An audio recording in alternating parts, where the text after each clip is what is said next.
Terima kasih Anda masih bersama kami dan kita lanjutkan perbincangan ini ya menutup malam hari ini bicara tentang jadi nggak koalisi atau memang hanya untuk menarik perhatian publik.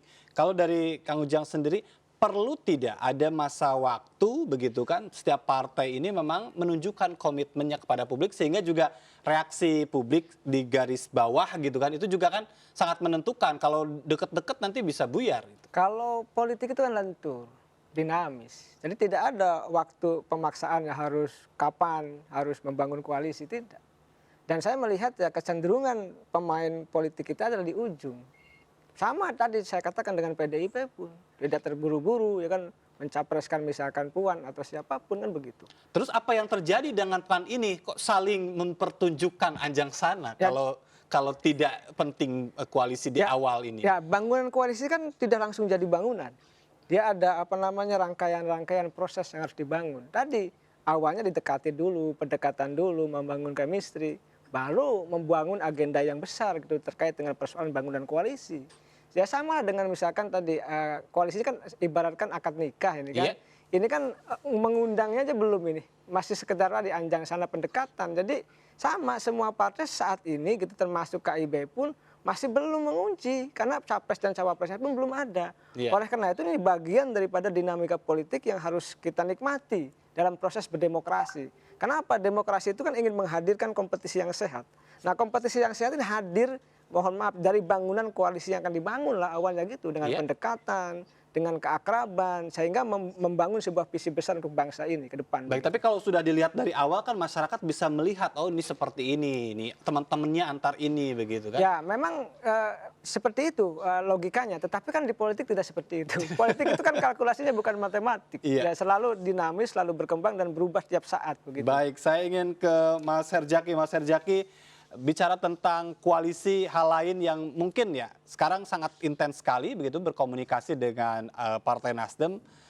Bagaimana ya Demokrat sendiri untuk mencoba membuka diri dengan tadi ya ada kita pernah melihat ada pertemuan dengan Golkar dengan partai yang lain.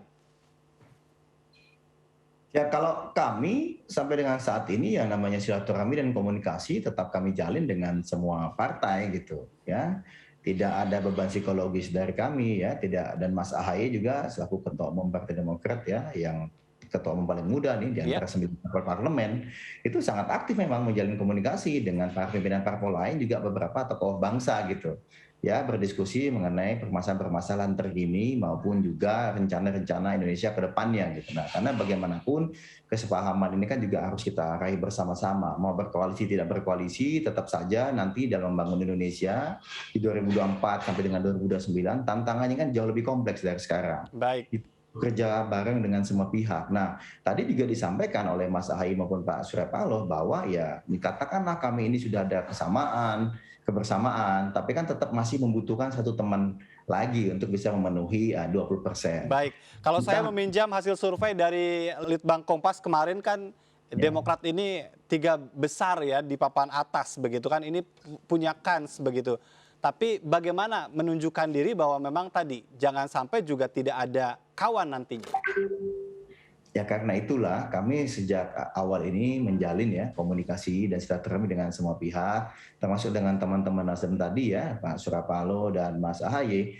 Ya jadi tidak hanya sekali tapi berulang kali karena kita kan bukan bicara untuk memenangkan 2024 saja, tapi bagaimana membangun Indonesia setelah 2024. Baik. Jadi katakanlah kalau dipercaya rakyat Indonesia, koalisi yang kami bangun ya nantinya itu mendapatkan kepercayaan dari rakyat memimpin Indonesia di 2024 dan 2029, ya tentunya kami ingin sudah punya kesiapan untuk itu gitu. Jangan kemudian kaget-kagetan, bingung-bingung hadapi masalah lalu berantakan. Itu yang tidak Baik. kami. Jadi sering mengunjungi Nasdem Tower itu bukan karena butuh begitu ya, tapi karena tadi terus membangun kedekatan yang lebih intensif begitu ya. Ya, karena memang kan sebenarnya kan bukan hanya dengan teman-teman Nasdem ya, dengan yang lain juga, dan tadi lagi-lagi tidak semua kami tampilkan di panggung depan sebenarnya gitu. Baik. Ya.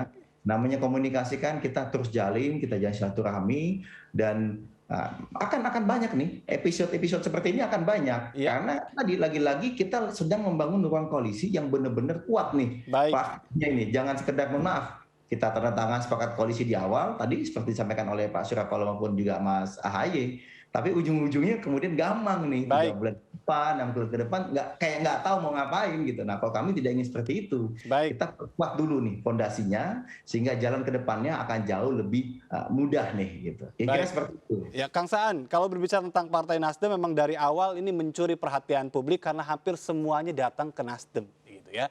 Dan mungkinkah yang datang itu memang jadi jodohnya? Ya, kita sekali lagi, kita membangun proses komunikasi dengan siapapun. Dan masing-masing partai tentu punya kepentingan subjektif masing-masing. Nah, komunikasi atau silaturahmi dalam kerangka penjajakan itu, bagaimana masing-masing kepentingan subjektif partai politik itu nanti ketika ketemu irisannya menjadi kepentingan objektif bersama, kan gitu kan. Jadi kita ini ingin mencari kepentingan objektif bersama. Objektif bersama itu banyak faktor. Tadi dalam konteks kebangsaan, yang kedua dalam konteks misalnya bangunan koalisi yang akan dibangun itu seperti apa, jangan koalisinya rapuh, koalisinya rentan, cepat pecah misalnya. Jangankan gini, ketika dia sudah menang saja, banyak koalisi itu kan yang pecah di tengah jalan kan. Nah, kita nggak mau nih, kita nggak mau seperti itu. Makanya kenapa kok nggak cukup 1 kali, nggak cukup 3 kali, harus berkali-kali. Karena memang untuk membangun hal yang penting itu memang membutuhkan waktu yang banyak berkali-kali kan gitu loh. Ada Supaya agenda tadi Ketua Umum Partai Nasdem beranjang sana ke markas partai lain?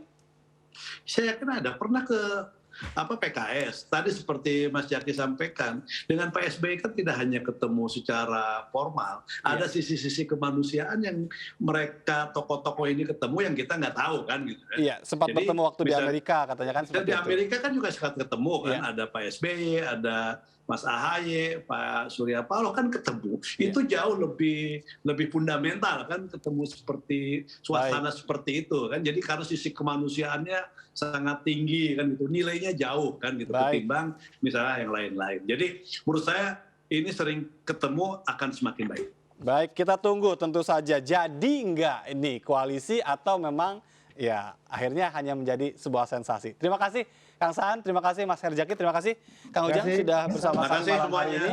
Dan pemirsa, demikian MNC News Prime malam hari ini. Mari berbagi untuk masyarakat yang terdampak bencana di tanah air melalui program MNC Peduli. Saya Ajatul Ratma, pamit. Sampai jumpa. Terima kasih.